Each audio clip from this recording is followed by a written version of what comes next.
Welcome to Burlap Teachers. Enjoy the video. You start by confirming power and device info. Plug the iPad into a trusted charger and leave it for 15 to 30 minutes. This rules out a drained battery. Next, force restart. Press volume up, then volume down, then hold the power button until the Apple logo appears. Once done, go to Settings General About and note the model and iOS version so you know what updates or tools are required next. Now you address software and storage, the common culprits. First, back up to iCloud or your computer, then install any pending iOS updates. Updates fix stability bugs.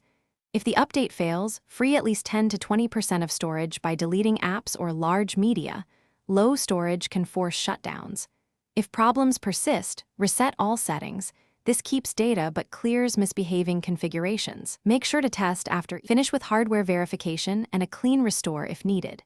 Check the charging port for lint or corrosion. Try a different certified cable and adapter to rule out power delivery issues. If software fixes fail, back up and use Finder or iTunes to perform a full restore, which reinstalls iOS.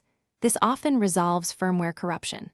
If the iPad still randomly shuts down after a restore, make sure to schedule service. That points to battery or logic board hardware needing professional diagnostics. Thanks for watching. Consider subscribing if this video helped you.